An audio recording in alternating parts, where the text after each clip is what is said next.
प्रिय विद्यार्थियों, मध्यकालीन भारतीय इतिहास की डिजिटल कक्षा में आपका हार्दिक स्वागत। मैं डॉक्टर इकबाल। आज मैं आपको बताने जा रही हूँ मुगलों की धार्मिक नीति के बारे में।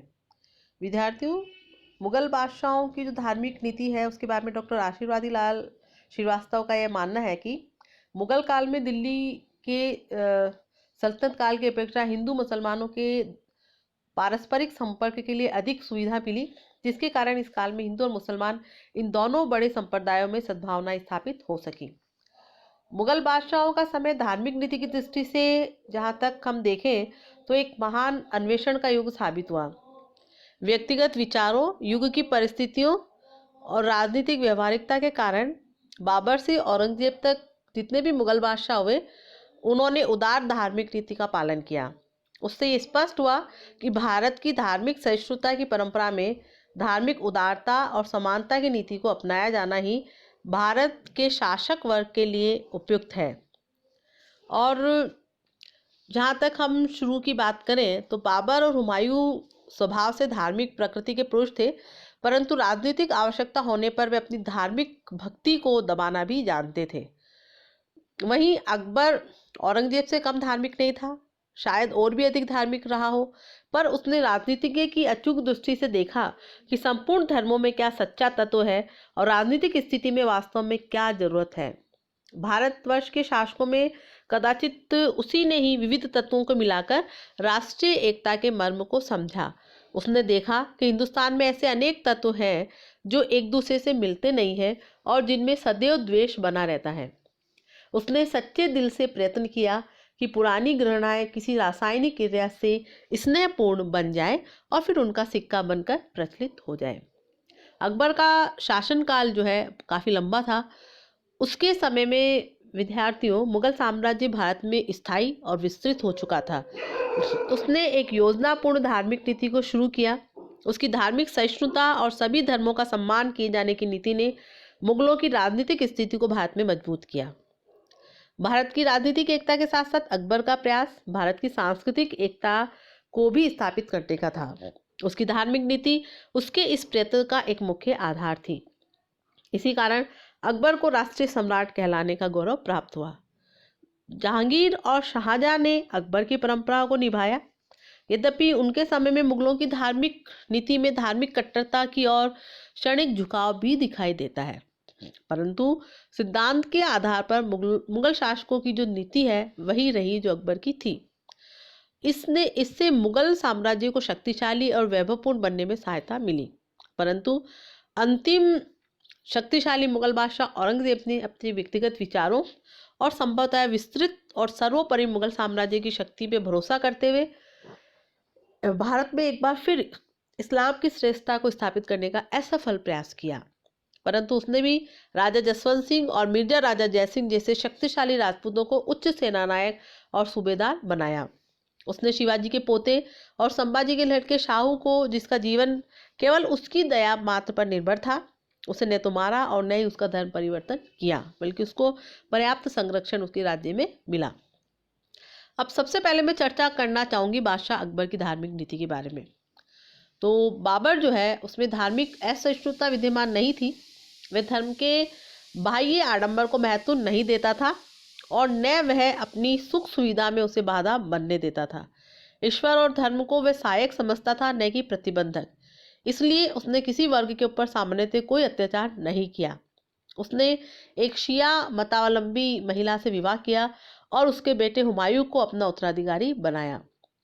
डॉक्टर रामप्रसाद त्रिपाठी कहते हैं कि बाबर को अपने धर्म, मौलवियों, शेखों और मुस्ताहिदों के प्रति गहरी आस्था थी, परंतु अपने राजनीतिक क्षेत्र में वह अपना निर्णय उनके प्रभाव तथा संकीर्ण परामर्श से मुक्त रखता था।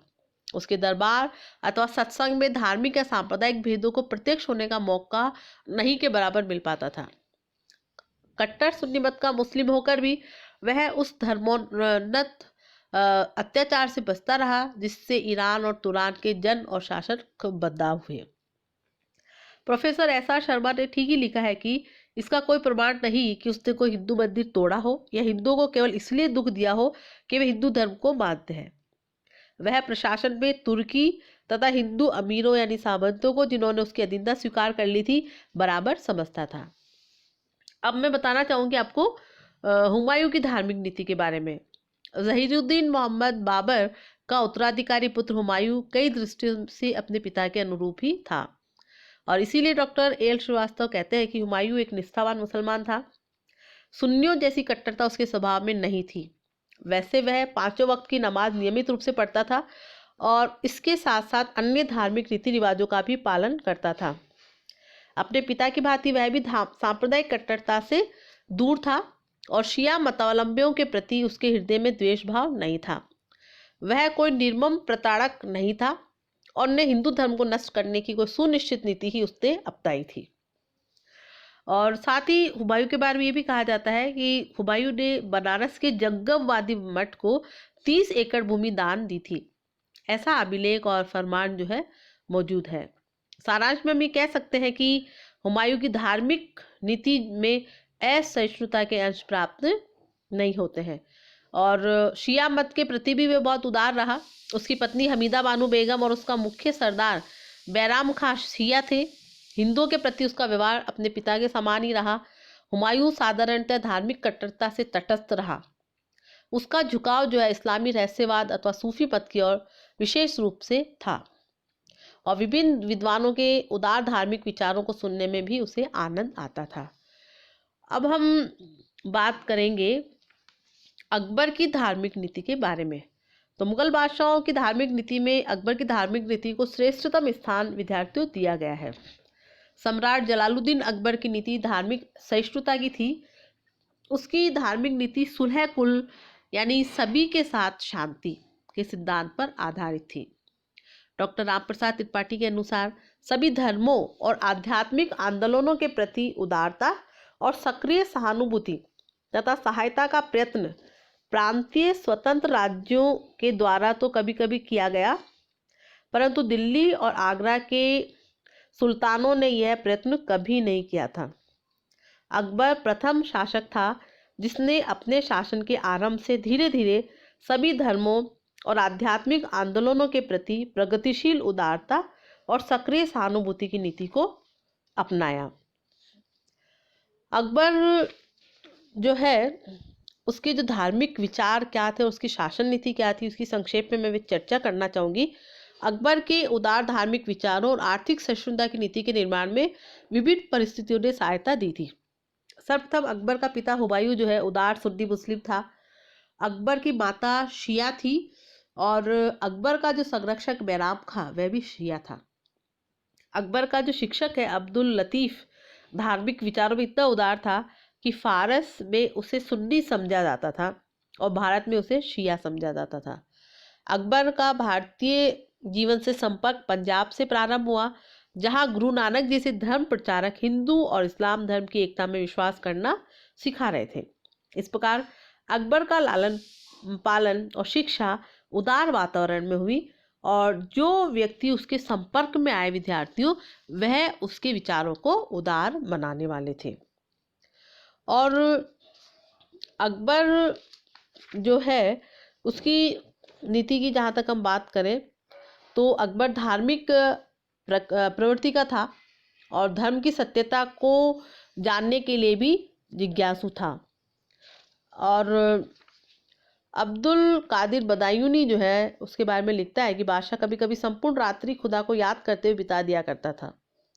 उसने अकबर ने जो है अजमेर के ख्वाजा मोइनुद्दीन चिश्ती की दरगाह की निरंतर यात्राएं की थी और फतेहपुर सीकरी के सूफी संत शेख सलीम चिश्ती के प्रति बहुत श्रद्धा वह रखता था और धर्म की सत्यता को जानने की उत्सुकता के कारण उसने इबादत खाना बनवाया, सभी धर्मों के विद्वानों को वहां आमंत्रित किया और व्यक्तिगत दृष्टि से मुसलमानों, ईसाई, जैन, पारसी और हिंदू विद्वानों के संपर्क में वह आया और अपने समय के महान विद्वान हीरा विजय सूरी, जिनचंद सूरी, शांति चंद्र, विजय सेन सूरी आदि को अकबर ने इबादत खाने के वाद विवाद के लिए आमंत्रित किया।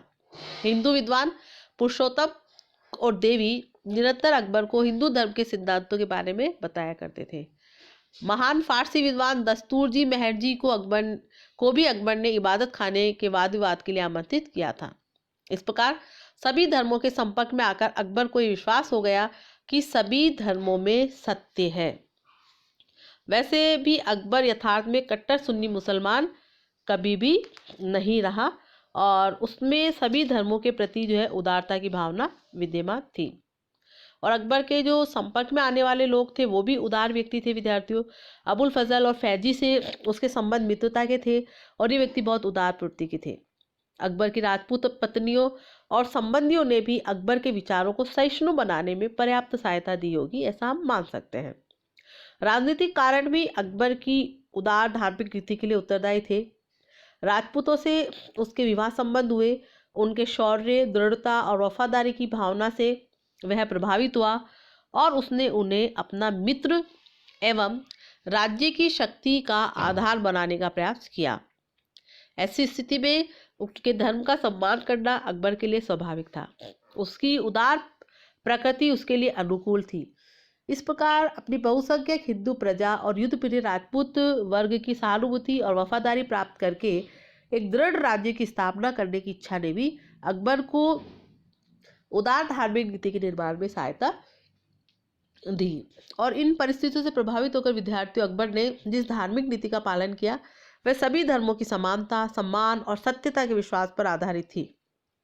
सभी धर्मों में सत्य है, इस विश्वास को लेकर अपनी धार्मिक सहिष्णुता की नीति के व्यवहारिक प्रयोग के लिए अकबर ने निम्नलिखित विभिन्न कार्य राज्य की नीति और व्यक्तिगत उदाहरण के रूप में किए। जैसे मुसलमान, हिंदू, पारसी, जैन, ईसाई, जैन और आदि सभी धार्मिक संप्रदायों के व्यक्तियों को अपने प्रार्थना स्थलों यानी मस्जिद, मंदिर और गिरजाघर आदि को बनवाने, उनमें पूजा करने, अपने धर्म को स्वतंत्रता पूर्वक प्रचार करने तथा अपने धार्मिक उत्सवों, त्योहारों आदि को मनाने की स्वतंत्रता दी गई। दूसरा, राज्य की सेवाओं में बिना किसी धार्मिक भेदभाव के सभी व्यक्तियों को योग्यता के अनुसार स्थान प्रदान किया गया। तीसरा, हिंदू धार्मिक ग्रंथों जैसे अथर्ववेद, रामायण, महाभारत, पंचतंत्र आदि का फारसी भाषा में उसने अनुवाद कराया ताकि मुस्लिम लोग भी जो फारसी भाषा में पढ़ते लिखते हैं वह भी इन प्राचीन भारतीय साहित्यिक ग्रंथों से अवगत हो सके। साथ ही उसने झरोका दर्शन, तुलादान जैसी प्रथाओं का प्रारंभ किया। हिंदू त्योहारों जैसे होली, दिवाली, बसंत आदि को दरबार में मनाया जाना शुरू किया। महल में अग्नि का सर्वदा जलता रखना, सूर्य की ओर मुख करके बैठना, पशु पक्षियों के वध पर रुकावट लगाना आदि ऐसे कार्य थे जो अकबर ने सहनशीलता की भावना के व्यक्तिगत उदाहरण स्वरूप करने शुरू कर दिए थे। साथ ही राज्य की जो कर व्यवस्था है बिना किसी धार्मिक भेदभाव के संपूर्ण प्रजा के लिए समान कर दी गई। विद्यार्थियों, अकबर ने उस समय जो गैर मुस्लिमों पर जजिया कर लगाया जाता था उसको भी हटा दिया था। धर्म के आधार पर व्यक्ति की सामाजिक स्थिति में कोई अंतर नहीं किया जाता था। प्रत्येक व्यक्ति को अपनी वेशभूषा, आचार विचार और सामाजिक परंपरा को मनाने की सुविधा थी। प्रोफेसर श्री राम शर्मा लिखते हैं कि अकबर की सेना में हिंदू अधिकारियों की प्रतिशत संख्या द्वितीय महायुद्ध से पूर्व भारतीय सेना में हिंदू अधिकारियों की प्रतिशत संख्या से अधिक थी। अकबर के 50 वर्ष के शासनकाल में 4 हिंदू गवर्नर नियुक्त हुए। इसके विपरीत 1937 ईस्वी तक अंग्रेजों के 150 वर्ष के शासनकाल में केवल एक ही भारतीय गवर्नर नियुक्त हुआ। अंग्रेजों के भारत शासन की सारी अवधि में कोई भी भारतीय टोडरमल के समान उच्च पदाधिकारी और वित्त मंत्री के उच्च पद को प्राप्त नहीं कर सका। 1594-95 ईस्वी में नियुक्त किए गए 12 प्रांतीय वित्त मंत्रियों में से 8 हिंदू थे। हिंदू और मुसलमानों में सद्भावना पैदा करने के उद्देश्य से कई योजनाएं सम्राट अकबर द्वारा चालू की गई। इन सब बातों का हिंदुओं पर बहुत अच्छा प्रभाव पड़ा। अकबर के शासनकाल में राज्य की तरफ से धर्म के आधार पर प्रजा में कोई भेदभाव नहीं किया गया और सभी धर्मों को समान सुविधाएं प्रदान की गई। अकबर ने कुछ सामाजिक परंपराओं और व्यक्तिगत मान्यताओं के मार्ग में बाधा अवश्य डाली, परंतु वे कार्य सुधार की दृष्टि से किए गए। जैसे उदाहरण दे सकते हैं हम कि उसने हिंदू विधवाओं को पुनर्विवाह करने का अधिकार दिया। बलपूर्वक स्त्रियों के सती होने पर उसने पाबंदी लगाई और साथ ही शराब पीने पर रोक लगाई तथा वेश्याओं को रहने के लिए नगर में अलग स्थान दिया गया।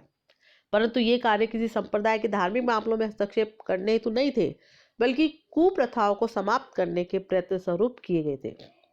निष्कर्ष रूप में अकबर की धार्मिक नीति का परिणाम बहुत लाभदायक और फलदायी रहा। विद्यार्थियों, अधिकांश भारतीय जनता ने उसकी धार्मिक सहिष्णुता की नीति का हृदय से स्वागत किया। वह सभी अकबर और मुगल साम्राज्य के प्रति वफादार हो गए। अतः मुगल साम्राज्य के विस्तार और स्थायित्व में अकबर की धार्मिक नीति ने बहुत सहयोग दिया।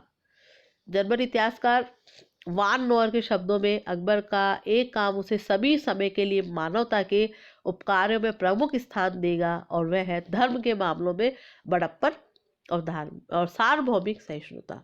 तो विद्यार्थियों, मुगल बादशाहों में जो प्रमुख 3 बादशाह थे, उनकी धार्मिक नीतियों के बारे में हमने देखा, चर्चा की। और अगले जो वीडियो हमारा होगा उसमें हम बाकी के जो 3 प्रमुख बादशाह हैं मुगल, उनकी धार्मिक नीति की चर्चा करेंगे। धन्यवाद।